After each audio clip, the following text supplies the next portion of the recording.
Welcome to Ear Biscuits. I'm Rhett. I'm Link. This week at the Round Table of Dim Lighting, we're gonna go to uncharted territory, unknown zones of, putting your phone in airport mode, that's right. Well, I'm putting my phone in airplane mode. Well, I like to just preemptively get it done before I start crossing the tarmac, man. So in the airport. You gotta get that airport Wi-Fi.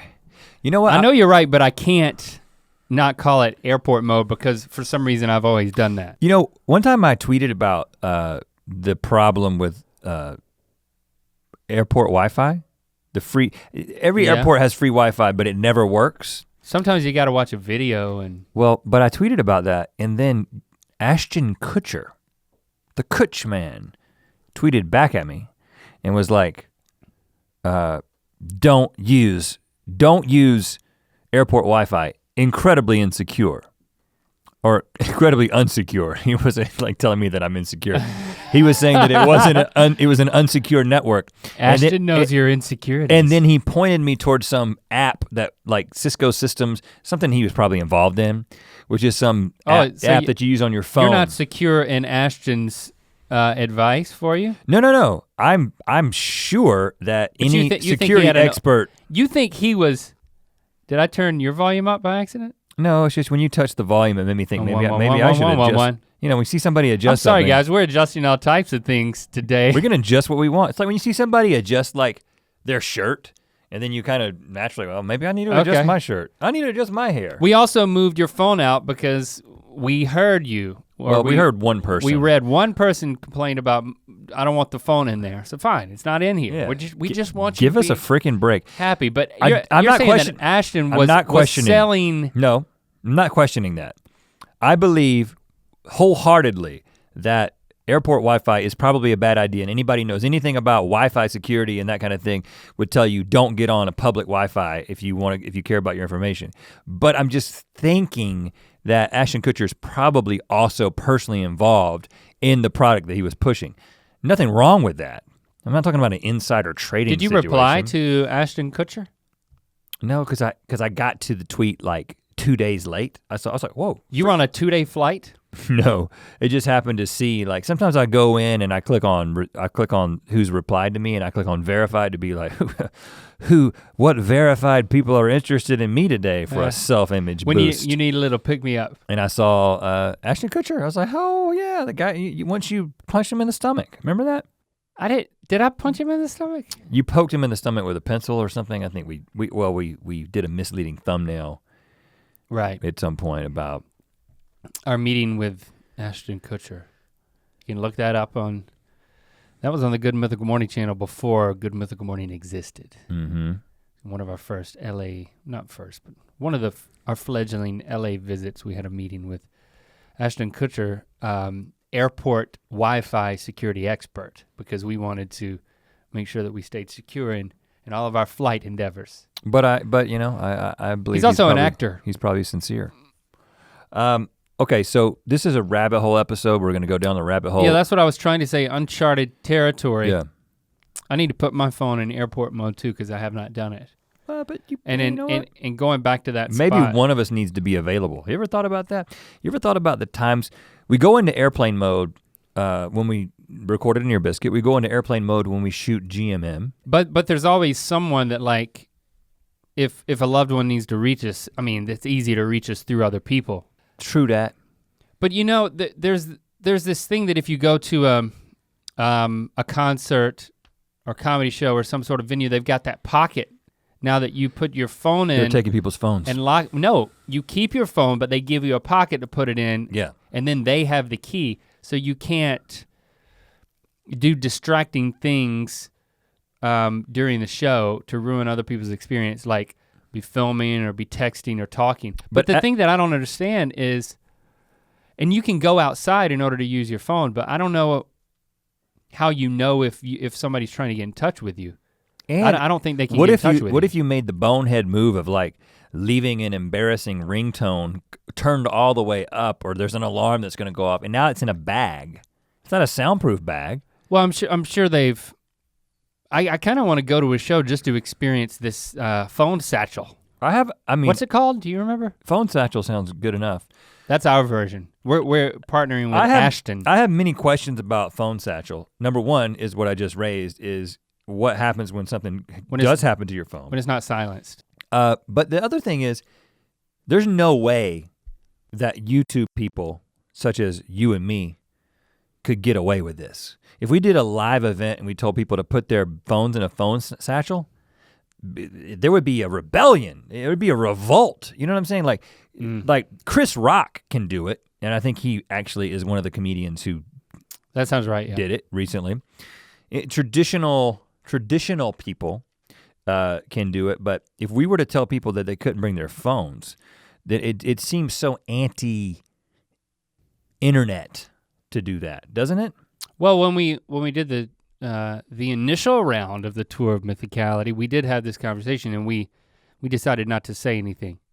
I mean, our only concern was that people would leak part of the show and that it might spoil other people's experience, but we actually didn't think about spoiling people's experience when we're there. Well, but there's also there were people, I don't know who it was, somebody associated with the tour or that was handling it, that were they were policing the content that people were uploading related to our show. So in other words, if somebody uploaded like a full song performance, it may be taken down. Oh. And people have mixed feelings about that. Maybe it may seem a little, too strict or whatever. But I think that the idea is that it's fine to show, to give people an idea of what you experienced there. But when you start releasing entire performances of songs or that kind of thing, at that point, you might be spoiling the surprise for people.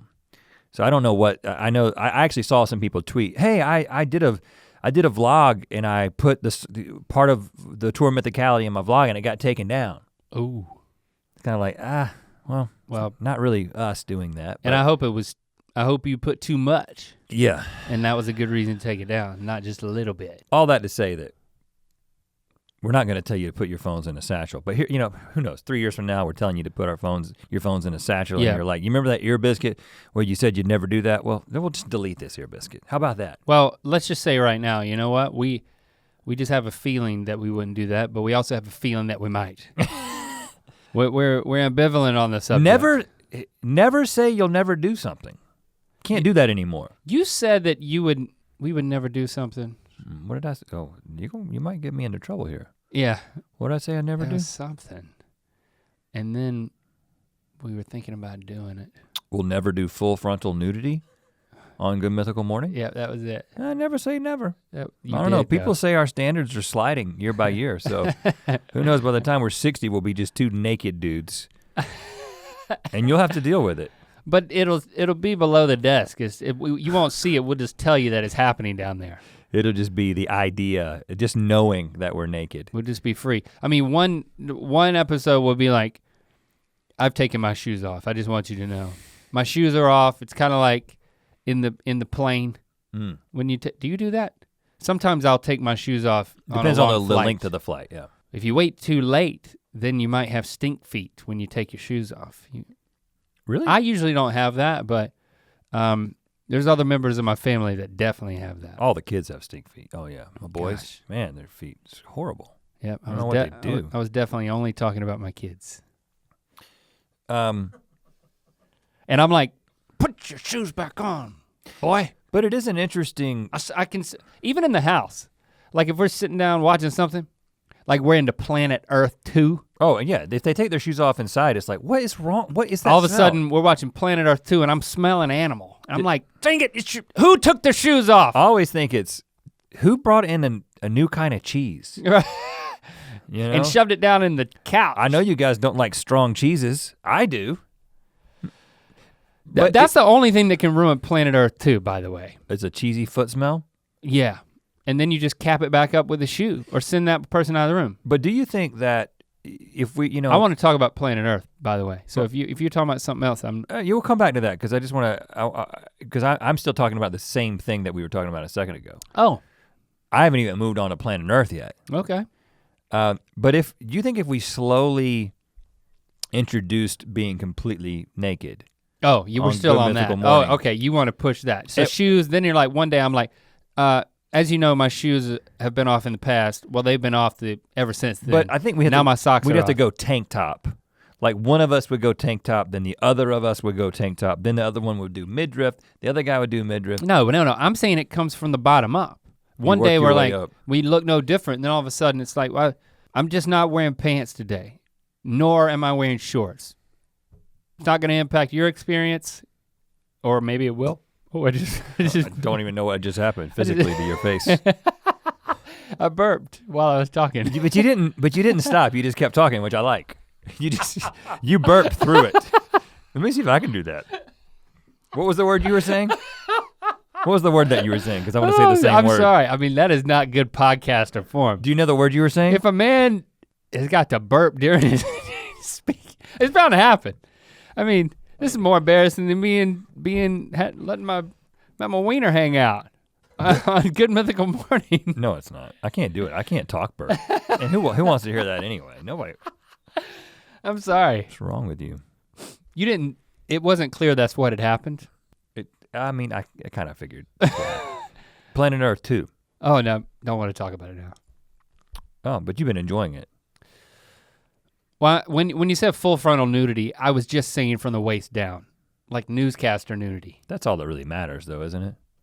For men. That's what I'm getting at. But then we just wouldn't stand up. We never go shirtless. We'd never be full nudity. It would just be lower half frontal. I watched that, I told you I watched that Game Over Man, the Workaholics guys movies. Yeah.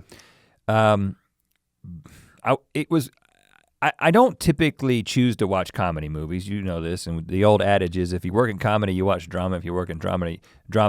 Is that an adage though? I've heard it from many people. Like, that makes me feel better. I feel like I don't watch when I watch movies. comedies, I'm watching them like as a student. Yeah. And I was like, all right, okay, here's a good comparison for us. You got these guys who went and made this show, and they're really funny together, and then they went off and they wrote a movie. And I think that they're all very funny individually and funny together. I'm a fan of Workaholics. Yeah. And I was like, I'm gonna start watching this movie, and then I'm going because I'm waiting for my wife to come and join me to watch the Wild Wild Country documentary on Netflix. Highly recommended. Yeah. Enjoying the heck out of that. And I was like, I'm gonna wait for her and watch this movie and I'll just get the little bit of it. But she was making a cake and she never stopped making the cake. It was like 1:30 a.m. I ended up watching the whole thing. Oh, on earth. And how big is this cake? Talk about full frontal nudity. Good gracious. I mean, there was so much penis in this movie. I mean, I was like, what? I didn't sign up for this. Oh, really? I didn't want to see Adam Devine's penis multiple times. And it was not a prosthetic. Now, when they cut Daniel Stern's penis off, that was a prosthetic. What? That happened in the movie, yes. I'm not watching this movie. Well, not just because, I mean, but it's just indicative of the type, no pun intended, of the type of movie that has other things that I don't know if I want. I just wasn't expecting. Was it like just for shock value? Or was it? I don't know. I didn't find those moments particularly funny. I'm not offended by seeing someone's penis. It's not what I'm saying. It's just, it was kind of unexpected and also like, really? Why? Was it supposed to be sensual? No. It was supposed to be comedic. It was supposed to be comedic. And I think there was one moment when I laughed during that scene.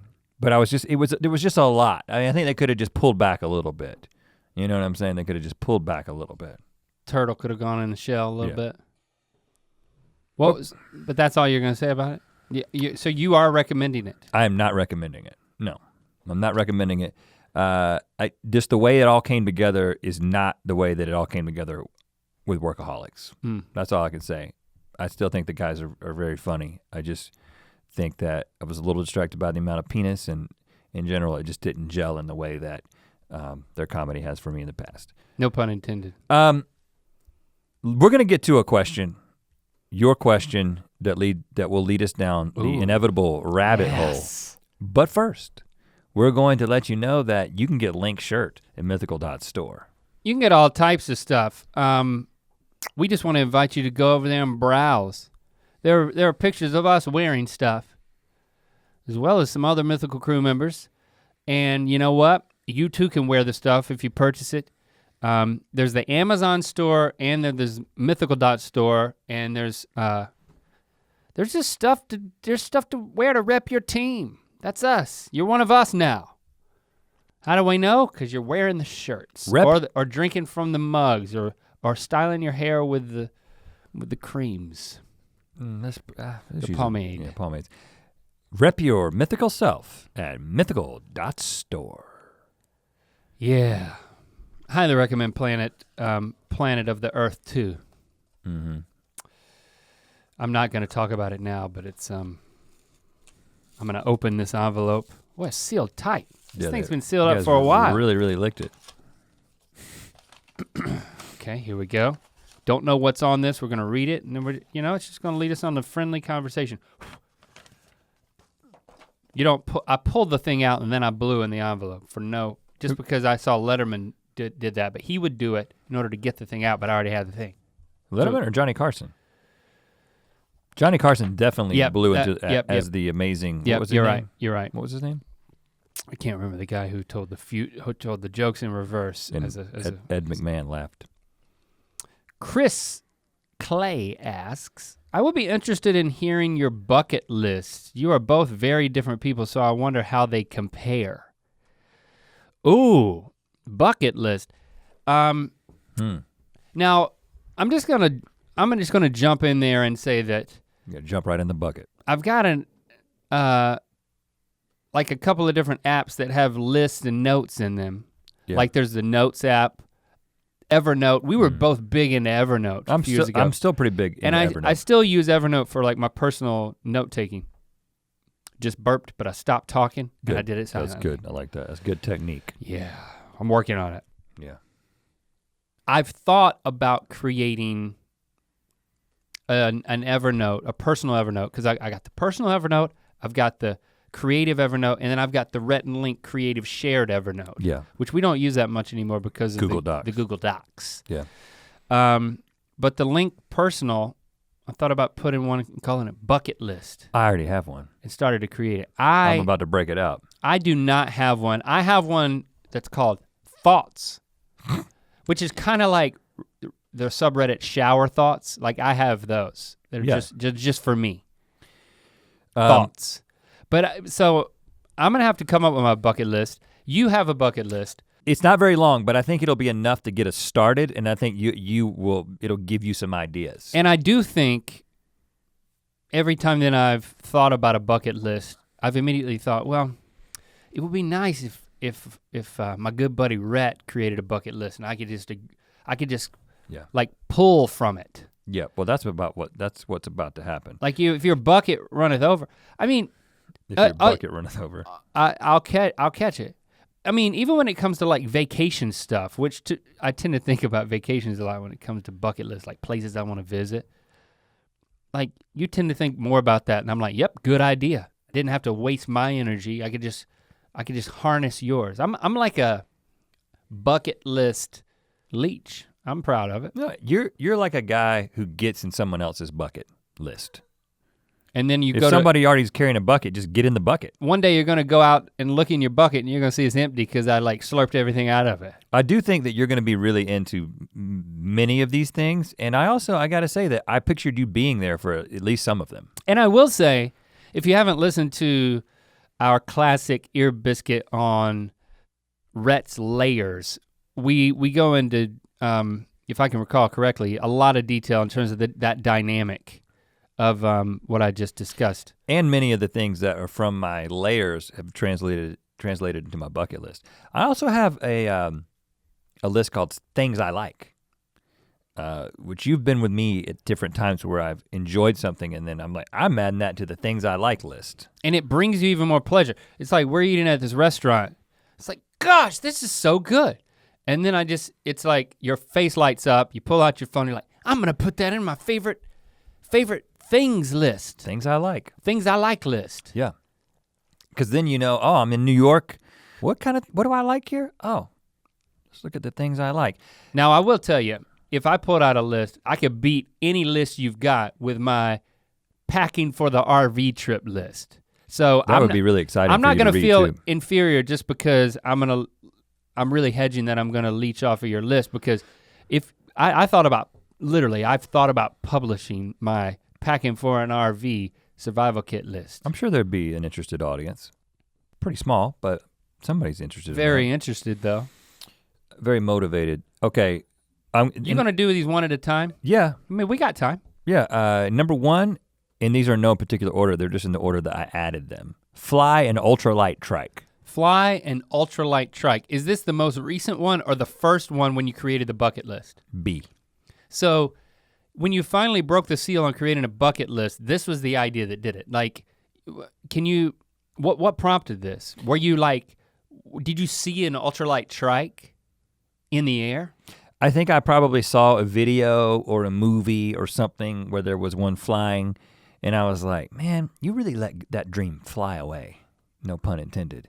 Because this is so this, can you tell when this list started? Like, I mean, was it in the last 6 months or was it, the first time you talked about an ultralight trike was the year 2002. Oh yeah, this bucket list was created on July 28th, 2014 at 10:34 p.m. Right, so 12 years earlier.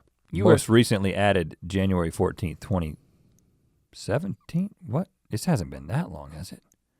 Yeah, I think it's been over a year since I updated this. I gotta get on this bucket list. Wow. Yeah, so I was probably enjoying something. And you were reminded of your mental bucket list and how you really wanted to do an ultralight trike. And I was just thinking about the fact that I got so into it, I actually had the trip, the inaugural flight scheduled. And I was gonna go with you. You were gonna go with me, and then it got shut down. It was at the Anger airstrip. We were gonna meet the guy. No, it was Dunn. It was right outside of Dunn. Had to go all the way to the crack capital of North Carolina. The world, I think. That's what they said, yeah, because of the 95 corridor. Yeah. So let me get this straight. An ultralight trike is a 3-wheeled lawn chair underneath Selling a little short. A fixed wing made out of what appears to be Ziploc bags with a lawnmower motor strapped to the back of the lawn chair. That's basically, well, you could probably find one on Etsy. That wasn't a very generous description of what I'm picturing. But yeah, pretty much. It's basically a hang glider that has a place to sit underneath it and has a motor. It's motorized, that's not a glider. Because I also underneath this, I would include those powered parachutes where the dudes have basically a backpack that has a fan, and then they're basically in a parachute that's a wing. There's multiple dudes on YouTube. There's one guy on YouTube who, I wish I could plug him, Mike, because I've enjoyed his videos, who has one of these powered parachutes. And he takes a camera up and he'll be like, today I'm gonna fly, look this up, Jacob, because I think I'm gonna fly to the McDonald's. I'm gonna fly to McDonald's from my house. He lives in the Midwest or something, so he's out in kind of the country. So what's he gonna search? Just powered parachute, fly to McDonald's, and then he's got a bunch of videos, and he'll just fly to McDonald's, and he's doing commentary the whole time. Oh wow! And then he lands at McDonald's, he gets a burger, and then it's like a let's play of a flight simulator. What's that? Tucker Gott. Yes. Yeah. Tucker Gott. Yeah, G-O-T-T. Yeah. Tucker Gott. With two T's, G-O-T-T. He's got one of these things, and it just seems. Got one. It just seems. Tucker got an ultralight. It seems so fun. Whenever I bring this. Well, that's not an ultralight. That is it. I mean, that's ultralight. I mean, look at how fun that looks. It's just a dude in shorts. And he looks. I mean, there's a shot that's back at him, and it. So I mean, you might think he's on a fan boat in the Everglades until you realize that he's parachuting. And when you come in, look at that freaking! It's a crazy. It blows my mind. When you come in for a landing, it's like you can come in for a landing really hard if you don't watch out. But so you know the ride Soarin' at is that at Disneyland? Yeah. Soarin'? California Adventure. California Adventure? Yeah. Where you smell the oranges. Yeah, where it's one of my favorite. It is my favorite ride at Disneyland because of this. Because the idea of flight, of personally controlled, wind in your face flight, is one of my dreams, and I let the dream die. And one of the reasons is because my wife is worried about me dying. Well, this is what I was gonna say because she doesn't want me to die. Why does she have to care? You had talked me into basically signing up to go on like a just a tandem ride with with a guy. Yeah. On a fixed wing ultralight. But are you into this idea? But well, here's the thing. It's like being a bird. I'm shocked that it's on your list now. I do not believe you would do it. What? I do not believe you would do that powered parachute thing. It's way too dangerous, dude. You have too much life to live for. You wouldn't do it. Just think about it for a second. Well, I like let's either make a commitment right now to do it or just realize that you're not gonna do it. But I might do the other one, the one that's just the trike. So you're not gonna do the parachute. That's crazy. I think it may be safer, ultimately. I think it may be safer. You're already parachuting. What can go wrong? I know you can get like caught up into the wing and hit the ground in a bundle of fabric. My instincts tell me that it's an easy way to end your life by accident, man. Well, it's on the bucket list, and it's on the bucket list as fly an ultralight trike, and that could be flying while someone else is in control too. The idea of being in the air, exposed to the elements, the fact that it's possible that we live in a time where it is possible to fly like a bird, that is an option for all humans. It just seems like you have to do it once. So you would do that. You would ride, you would do what we were gonna do all those years ago. It hasn't changed. Oh, I would definitely do it, but my wife, I don't know if I've ever told this story, but my wife was in a small aircraft plane crash. Like a Cessna? When she was a baby, so she doesn't remember. But her dad's dad was shot at some point, shot in Detroit when she was a baby. And so they needed to get up there very, very quickly. And so they took a small plane to Detroit, like immediately, like let's get in the plane and let's go. Like, I don't know what the hookup was. Mm-hmm.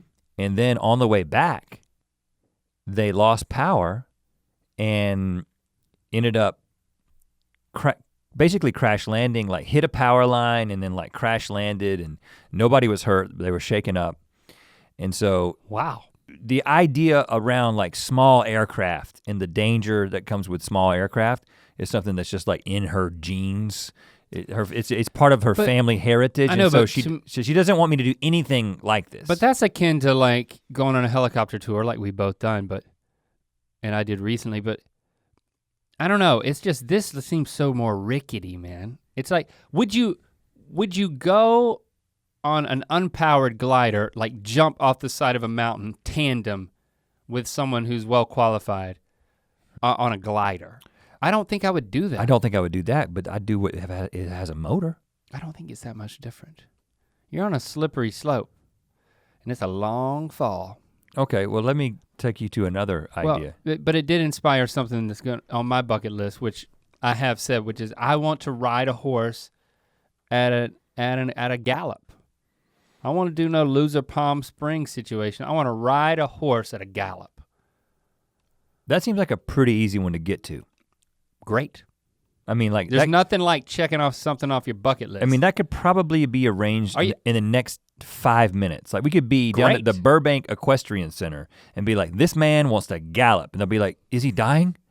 No, this has been on his bucket list. If a bucket for list a long time is attainable, why is that a point of criticality for the said bucket list? No, I'm just saying it's almost like, you know what's on my bucket list? Eating a triple Whopper. The kind of thing that can be arranged really easily. Is that on there? No, It's not. Most things that are on my bucket list are things that there's got to be the logistics are difficult. What if it's a quintuple Whopper? There should be some food related thing. Usually you have to, it's difficult to talk them into that. It's difficult. It was difficult to talk them into that quadruple Whopper that we had that one time on the show. I think this is a series. I think Rhett and Link's twisted yet attainable bucket list is the bucket list we should be coming up with. And it should have a catchier name. It should have ride a horse at a gallop, eat a quintuple Whopper. Like that's you know what a good name for that would be? What? Instead of bucket list, starts with an F. Like that would be like a good web series name, but we wouldn't do that. We don't do that kind of thing. No, it would for like really easy to attain bucket list items. Yeah, it's just like you're sitting on the couch with nothing to do. Somebody mentions something, you're like, F it. Let's do it. The F it list. Let's do it, because when you F something, it's like, F it. I'll do it right now. Yeah, right. It's exactly. Kinda, I'll ride a horse at a gallop right now. Things that can be arranged on the day, and we just do them. That's a great idea. I came up with it. I told you it was a great idea. Well, thank you. Here's another one. Sail to. Gotta come up with a better name for it though. Sail to an island. I'm gonna group this together with Sail French Polynesia. And but by the way, because you plugged Tucker Gott's Ultra Parachute channel, I fully expect him to fly to us now. I think that's the dangerous. He specifically is gonna invite you to go on a trip to McDonald's to get a quintuple Big Mac. And then you're gonna be turning a guy down. I mean, you gotta, before you put these things on your list, you gotta think about it. Well, I'm about to shout somebody else out. Do it. Sail to an island. Now, you know, if you listen to that original podcast, that another one of my like deeply held convictions is that I have to sail boats at some point. I actually, like, at one point I looked up like You're into risky transportation. My heritage and like the McLaughlins, and they were like people of the sea, you know, and it's just like, it's in me to be on the water. Now, I've been in a sailboat twice. One time it was at Sharon Harris Lake, you know. Nothing like that nuclear cruise. It was a nuclear lake, and there was no wind. I took a sailing class on a fake lake in North Carolina on a day where there was like a 1 mile per hour northeast breeze. So I didn't learn anything. The guy taught me some things, but there was no sailing that took place. You learned some terminology. And then we rented a sailboat in the Santa Monica Bay, not operated by me, you know, it was like a man who was operating it, and the family went out there, and it was like we paid for like 1 hour of sailing around the bay, and we brought some cheese and crackers, and the kids were like, Dad, go get the cheese and crackers, and Dad, me, went down below, and like immediately when I got down below, it was like the whole world turned upside down, and I was like, cheese and crackers, I wanna vomit cheese and crackers all over you folks. And I was able to somehow make it back out with the cheese and crackers, and I just laid there trying not to vomit the entire time. The rest of the time? If the McLaughlins could only see me now. Now, you know, when I talk about my ancestors, I say McLaughlin, even though I'm a McLaughlin, we've lost a little bit of the heritage. So I haven't done much by way of getting ready for this, but I have a book. I have a book that is this couple that sailed around the entire world and took these amazing pictures as they went around. And they like stopped at all these little islands. I love islands. And the idea of just being able to sail up to an island. And there's a book called Sailing Alone Around the World, which my wife says, this is the epitome of what you're into. She couldn't believe that this is the kind of thing I was into. It's a book about a dude sailing alone around the world. You like bring this into your house, kind of like thumbing your nose at your family. But I read that whole book. That's like 100 years old, and it's just a crazy tale of adventure. But this is like a couple that did it in like the 80s or 90s, and they have all these pictures. It's incredible. I'm sure the pictures are better than the experience. And there's these YouTube channels of people who've sold everything and just have boats, and they sail, and that's their YouTube channel. There's this, again, I don't know, it's this Australian couple. They're both like really good looking Australians sailing around the world. YouTube channel. Look that up, Jacob. I don't know what it is. Australian couple YouTube sailors. And that again, I don't know anybody's name, but that's They make it look so fun, man. They do, don't they? You know. You wanna sail on an island and make a YouTube series about it? Sail to an island? What? I'd like to introduce you to a land yacht called the RV. Oh gosh. These people? Yes. What are they Sailing called? La Vagabond? Vagabond. Sailing La Vagabond. How recent is the most recent video? They still doing it? What's the date 1 on day it? ago. 1 day ago, they're still doing it. That's the thing I love about that. They started a couple of years ago, and it's the kind of thing that you think people are just gonna give up on. They're still freaking doing it. They're sailing, man. They're living their life. They're freaking living a bucket list. You gotta admire that. What about the RV? I think that the sailing thing, that's quite, I think your bucket list needs to involve things that don't take more than a day. Well, 'Cause that's the F-it list, man. No, I'm That's just different. saying, like, you're not gonna wanna sail forever around the world. I mean, you're not. You want to sail a little bit and you wanna have some pictures. And, That's what a bucket list is. It's a list and you do it and you check it off. I'm not saying well, how long are you gonna be there? It doesn't Sail say to an island. sail is to what an it- island or sail French Polynesia. Okay. It's just you just do it and then you're like, I just wanted did to it, make man. sure you weren't gonna sail around everywhere. Look at these. Oh, and you know what? they got had a drone.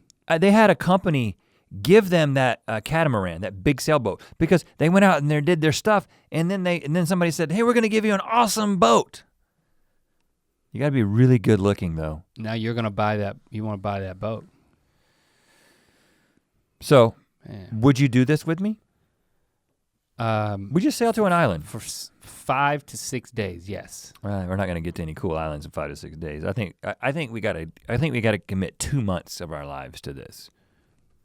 I wanna sail to an island where there's nobody there. We sail to the island, we document the whole thing, we live off of the land. Are our wives there? Because you know they're not there. No, this is like after the kids have left, Well, they're in college, and the kids- wives, The kids aren't the wives. no, yeah, but see, if we leave now, what we have to do is when the kids Oh are yeah, in college, that would be irresponsible. and then the wives, they've got their own thing, they're doing their own thing, they're sailing around the world, whatever it is. You're giving them a boat and we've got a boat. Yeah, they have a They'll boat, love that. and at some point they're gonna get tired of us and they're not gonna want us to be around. Which is kind of my point with us on the sailboat. Really? Okay, well we take a mediator. We would need. We take Morgan. We've already established who we're gonna take. Right. Okay, we'll take Morgan. Oh gosh. All right, I got more specifics. Keep This going. one you're really going to be into. Surf, Chicama, Peru. I don't know if it's Chicama, I don't know how you say it. It's Chicama, Peru. It's the longest wave in the world. I showed you a YouTube video of this. Jicama? That probably might be right. It is the longest wave in the world. It's this super mellow wave that, a couple of dads on paddleboards could kill. And you go down there and there's nothing down there. It's totally remote. And then there's, again, YouTube videos of these dudes surfing this wave. They're just like lounging. I mean, you can like surf the wave. Ikema? Yeah. Okay. I don't know how it got changed to CH in my Evernote. Jicama. But it looks absolutely insane. And There's like drone footage of this, like trucking along like a little train beside bring some of that up, a Jacob. person going on a wave. Longest wave in the world, Peru. And it's just, I saw that and I was like, put it on the bucket list, man. Do it. Do it now. Put it on the bucket list. This is you talking to you, or This do is you, the inner you have a thoughts bucket list of Rhett secretary? McLaughlin. And I mean, look at this link. That's a big looking No, wave. well, when I saw it, it was small. There's a video of dudes just, you know how like dudes, in fact, we should put this, You're we should adding put this something on the list. to the bucket list right now? Surf, you know what we need to do? Surf behind a oil tanker in the Gulf In of the Mexico. Gulf, Have you seen these videos? they create a wave that then you can surf. Surf oil tanker, Gulf of Mexico. Now that you only have one chance at. The longest wave in Peru, I bet if you bail, there's another one. There's another set and you can pick up where you left off and keep surfing. There's always another tanker. But then you're waiting for the tanker and you're behind one tanker, you're in front of the, I don't mean to be a Debbie Downer, Yeah, you're supposed to be. I'm your conscience. No. What you should be is you should be an enabler and a supporter. When somebody's is just chock full of ideas. You have to win me over. You know this. If you can address the You're safety, the one who, economical, and I'm familial the one, concerns, I'm the one who saw. then I'll get in there. Who saw the magazine cover of the people on the SUPs and then you said, did, yeah. we gotta get that. And then we got it. So the longest is Chickama. The other one is the largest. Oh, so Chickama, not Hickama. Hickama's too big. We're dads. Too big. I don't want to die. We're going to Chickama. You go to Chickama and you just keep surfing and surfing and surfing. Or we just go to Texas, which is closer, get an oil tanker. But I'm the one who found the thing. Commandeer an oil and you tanker. absolutely love it. And you're the one who's like, in fact, we should do it. We should do it this week. It's time to go back, Jack. We gotta go back to our spot. But I'll put on my bucket list, commandeer and pilot an oil tanker. Like that's how I'm gonna be an enabler. I wanna steer an oil tanker. I don't think that's the fun part though. I wonder what it would feel like, you're turning and nothing's happening. Like, it's like, you know what they say. It's like turning around a battleship. It's not easy. Right. It's difficult to make a decision when all the momentum is going in one direction. It's like my Nana trying to do a 3-point turn. Have you seen her do that? It's like an 18-point turn. Yeah. Right. She's got nowhere to be at any particular time. Picture this though. Gulf of Mexico, 78 degrees. I'm in a blue bathing suit. You're in a green bathing suit. I like the blue. You got a blue bathing suit. I got a green bathing suit. Yeah. We've got 2 surfboards. We're paddling along. Oh, here comes the oil tanker. You catch the wave, I catch the wave. We look at each other, make eye contact. Picture this moment for 1 second. Yeah. You're in a blue bathing suit. I get. Yes. I'm in a green bathing suit. You got me. I'm on a red paddleboard. You're on, what color is your board? Cream, off-white board. You look at me, now I'm on a red board, I got green shorts on, you're like, Merry Christmas to us. Because it doesn't even have to be Christmas, it could be July. I'm just in a Christmas theme color, and you're like, this is the coolest thing we've ever done. And imagine Merry Christmas to us, you're like, what? I'm like, Merry Christmas to us, you're like, what? I can't hear you over the oil tanker. I'm like, Mary, we talked about this. Christmas, and then I fall off. And you lean forward and you fall off. No, you're like, you gotta wait for the next tanker. Think about us making eye contact. It'd be like that time I was kissing Amber and you were kissing Anna and we made eye contact. And we were like, this is the best thing that can happen. You know what I'm saying? This is the best. Was that not the best thing we had ever experienced? For me it was. Not looking at you while kissing a woman. I'm just saying that kissing. You couldn't have made it more weird. Kissing Amber in the way that I was kissing her at Betsy's house. Was that Betsy, her? Yeah. Betsy's house. Betsy P. Kissing her was the peak of my existence up to that point, right? I mean, I was like, this is what life is about. We were both having peak moments and we were peeking at each other. And then we looked at each other and I was like, there's my boy, he's doing it too. We don't experience that enough anymore. I want more Amber and Anna moments in our lives. That's the freaking Gulf of Mexico, eye contact. Oh, I'm with you, I'll do it. I mean, I'm just saying like the dolphin moment from a few months back while surfing, that was a good moment. But you can't engineer that. That makes it even better. That was serendipitous and it was beautiful. But you weren't right next to me when it happened. The dolphin was. Right. I'm talking, we can engineer these situations where we can both be on ultralight trikes and then we could like look at each other, make eye contact, and we need a symbol or like a extra big thumbs up or something. I mean something like when it's like ding. In fact, that's part of the series. When achievement is unlocked, there's like a symbol and a sound that we put in post when we unlock something. I'd watch that. I don't think it. The thumbs up. I think we're gonna feel a little self-conscious in the moment. Yeah. Well, I mean, I was just giving each other a tandem thumbs up. I think we're not gonna feel that at the time, and I think that's gonna ruin it. Maybe we carry a bucket. Oh. Maybe we get bucket tattoos. And we show them. You show them to each other. Yeah, at that moment. And then a wink. Oh, what's that? That's a zit, man. You gotta put a bucket tattoo over that thing. Zit on my deltoid. Here's another one you'll be really into. SUP next to icebergs. Oh, man, they there just you keep go. coming, don't they? Talk about, it sounds cold.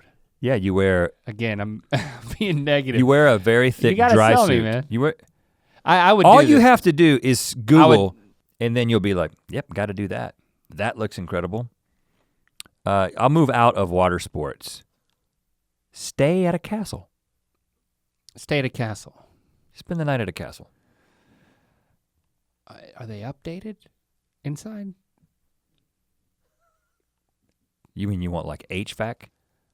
Definitely. I mean, I'm thinking more plumbing. When I went to that, when we were in Amsterdam a little over a year ago, I went to that castle, Muir Castle, I think it was, and it was cool. You could walk around on the second floor, and it wasn't a lot to it up there. It was just a fortress, to send people attacking people away. But when you would take a crap, it would run down a hole into the moat on the outside of the castle. Right. And that would create a lot of disease. And it would be a deterrent for people trying to emote into the castle, but I have to assume that they've been retrofitted inside. Now, or maybe a one-night camping situation, that would be pretty cool too. I'll do that. Okay. I don't feel like I wouldn't die. It's different than the ultralight thing. Yeah. Here's my thing. I could die on the horse though. When we went to Amsterdam, and you went to the two castles. Yeah. We split up. We were with our wives. I went to the one castle. It was more romantic. When you talk about the moat, are you talking about the castle that I went to I took the tour of, or are you talking about the bigger one that's more updated? The older one that didn't have that much to it. Maybe Right. that wasn't That's Muir. the one that I took a picture of. Shout out to Rhett MC on Instagram. I put a photo there. Sorry, I had to say that. It had a moat. Yeah, and again, I see these things in pictures, and I'm like, we got to go there. So I saw that in a picture, and I was like, we got to go there. And we went and we took the tour or whatever. But there was what I thought, and I may have added that to the list at this time. The thing that frustrates me about touring places, like touring the Biltmore House, is I just feel like I'm part of a tour. You know what I'm saying? Yeah. So like, I've taken the You want to sleep over. the Biltmore tour twice, one time at Christmas. Highly recommend it. I mean, it's amazing. I love. But taking a tour of something is not a bucket list thing. Because right. you're walking with all these randos, and you've got like the headphones on, and some dude recorded it a long time ago. I feel like cattle. Yeah, I'm being herded through this thing, and it's like there's ropes and there's doors you can't go through. It's like no. This is not what I want. What I want is full access. I want to be here for the night. I want to be able to walk around naked if I please. Play cards in the smoking room. I want to be able to experience this castle as if I am the king for a night. And you can do that at the caverns. I think that's on my bucket list. You've already been to the caverns. But you can stay the night down in there. I'll put it on right now. Put it on there. Stay in hole. Overnight. What's the official name? Grand Canyon Caverns. I should probably clarify that. Stay in a hole overnight. That will be the last thing on your bucket list that you will be completing forever. Overnight. He's typing. Okay. There's more on your bucket list. Let's make sure we don't leave anything out. Go to those huts on the water in Bora Bora. Well, we're getting close to that. We're gonna get close to that. We can't can't talk about exactly what, because we don't know exactly what the plans are at this point. But we're working on something like that. But it's not that specifically. No, it's not that. Mm-mm. So that's still gonna be on the bucket list. But we could go there. We should go there at some point. Again, we decided not to go there. You could see French Polynesia. Okay, yeah. Which Bora Bora is like South Pacific, like right in the middle of the Pacific Ocean. I've cheated. I've looked at the rest of the things on your list, and they all seem to be like outdoorsy stuff, which is it's interesting that your bucket list kind of gravitates towards like more of a retirement scenario, which is again another argument for the other TBD. Well, I think almost all of them are bucket list are very travel oriented. Like visit. Be more immediate. Palau, Palau. There are these amazing rock islands. What are we gonna do there? We're gonna kayak the rock islands. We should kayak off the off Catalina. Yeah. Yes. We've talked about that for. There's freaking caves. Well, not Catalina, but if you go up to the Channel Islands, other the islands. north, the uninhabited. There's again islands, which is I've talked about before my fascination with them, but there are these islands off the coast of California. Like if you there's Catalina, which has like a community, and you can go there. And I still haven't been there. We lived here for 7 years, still haven't been. You can just take a ferry from Long Beach and be there in a couple hours. And then there are the rest of the Channel Islands that are uninhabited, but there's like outposts, and you can go camping, and there's caves. Yeah, it's like when you go north to kayak like in the caves. Santa Barbara, you can see them out there as you're going up. We gotta get better at organizing these things and not just talking about them, but doing them. Well, the kids can't come. We can't get we could get the kids in the kayak, but I wanted to do a stand-up paddleboard. I really like that better than a kayak. Yeah. You can do the stand-up paddleboard as well out there. Because, was that all of your list? Well, I also added while we were talking, because this is something that's just been in my mental bucket list, silent retreat. Silent retreat. Yeah. I used to think people were nuts when they talked about this. And I remember we heard that Rivers Cuomo, incidentally, we have not, I saw a few of you were interacting on Twitter and talking about the beef that we have with Weezer. Oh. Not a lot of people interested in that, apparently. But I can't remember, did we ask for them to be interested specifically? No. Sometimes you can just gauge interest on things. Right, it didn't get passively. A lot of There's a few Twitter conversational traction. But anyway, Rivers Cuomo, we were told at some point, does like in fact, I think it was when we were trying to do that original thing, they were like, wait, Rivers is going on his month-long silent retreat, which, and again, this is probably being in LA for 7 years. Initially I was like, what? Who? Why? That's the most pretentious thing I've ever heard of. Going off to your freaking silent retreat, loser. Now I'm like, when am I gonna go on my month-long silent retreat? Month-long? Well, I don't wanna start with a month. And I don't wanna do a month until, again, this is one of those things that as a father, I don't wanna go away for a month. But I do wanna do a week-long one. And I wanna do a week-long one not into the not too distant future. Because I've heard from anyone who's done these, they're like, you can't just do a weekend. It won't even be worth it. You'll get to the point where you're about to enjoy yourself, you're about to break through to the other side of whatever happens in silence, and then you have to come back home, so go for a week. Now there's no way I'm invited to this. No, but listen, I don't know. We could both go and make a lot of eye contact. We could have a lot of Amber and Anna moments. It's like we're silent, we see each other in the cafeteria. Show our tattoo to each other. We gotta get this bucket tattoo. I wouldn't want to go totally by myself because I think one of my favorite things about our friendship is that we go through things together and then we can analyze it into the ground afterward. Mm. I think that's probably, that type of conversation that we have always had, I think is maybe the key to the mind meld that I think we experience creatively, or our ability to work well together and to be friends for as long as we have. I'm developing this theory that I do think that, it's like if you really know somebody, you're like, I can finish that person's sandwiches. I know what they're thinking right now. Well, for us, it's not a sixth sense. It's not something magical.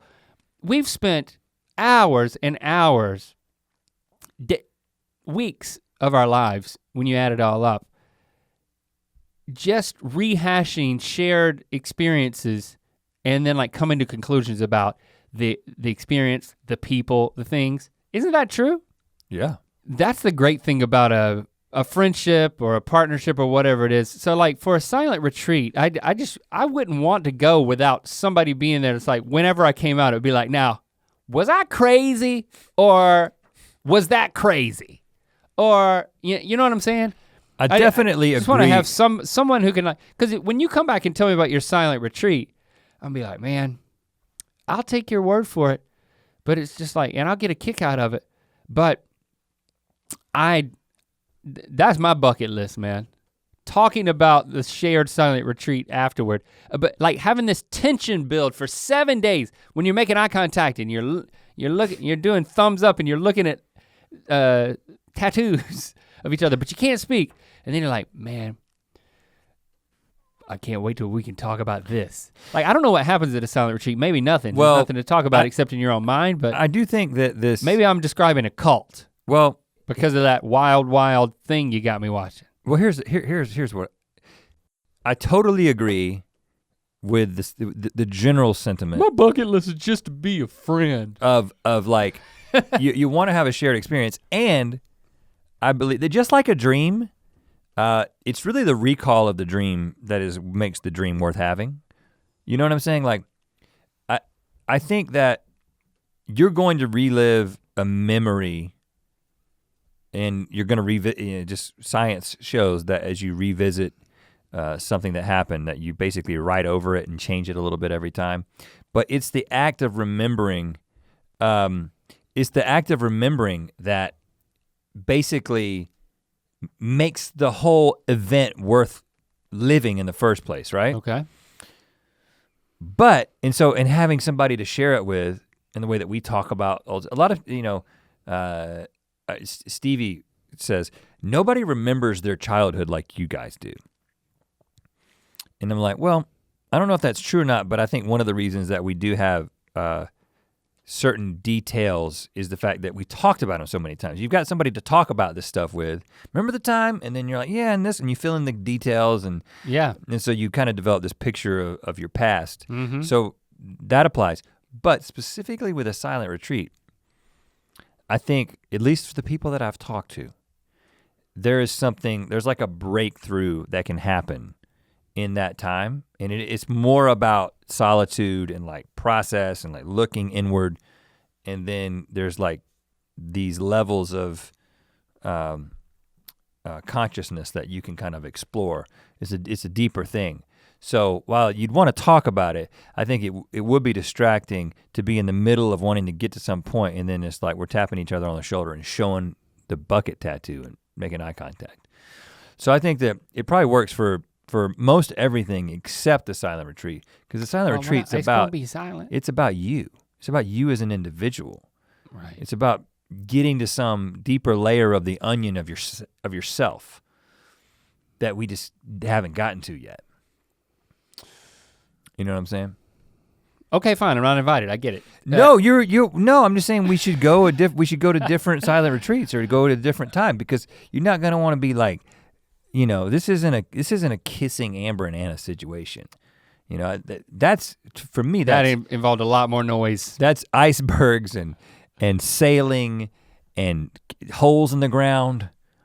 That's making out with Amber and Anna. We got plenty. I do want to add the riding a mule down to the bottom of the Grand Canyon. Yeah. I didn't write that down from a couple weeks back, but can you write that down on your list? Yeah, yeah. And I've realized the only things that have contributed to the list are things involving a saddle. So I'm wondering, is there something else involving a saddle I can put on my bucket list? It helps me to narrow it down. That's why all my kids their names start with L. They wouldn't be named at all if I was open to the whole alphabet. Did you have you ever been on one of those bulls at a bar? Fake bulls? Ooh, that's tough. So there's a saddle. That's not passing my pain test. How else do you use a saddle? You ever eat at the Texas Steakhouse and Saloon? Yeah, had a good burger there once. They probably got a saddle on the wall. When I worked at IBM. I've done it. Been there, done that. Okay. I'll keep thinking about it. Is there anything else you want to add to your bucket list before we put the lid on it? No, I think I'm good right now. Okay, Ear Biscuiteer, I wanna invite you to help us toy with this idea of let's come up with a better, more broadly approachable title to the F bucket list, which is something that is. How about the suck it list? It's like, no. That's like an insult. Yeah. What did I say? It was like kind of a crazy yet perfectly reasonably attainable idea that can be something we put on a list so that we can start going through these things. So my long-term bucket list is to check off 10 to 20 items from my short-term, reasonably achievable, yet totally odd that you would write that down bucket list. What's a small bucket? What's another name for a small bucket? Pale? Pale? No. Pale list, no. That just seems like a list of pale people. Use hashtag earbiscuits. Come up with a good name. Yeah, and or you can suggest the types of things. I mean, you can't put things on our list, but you can suggest things. Right now we have a quintuple whopper, and what was the other one?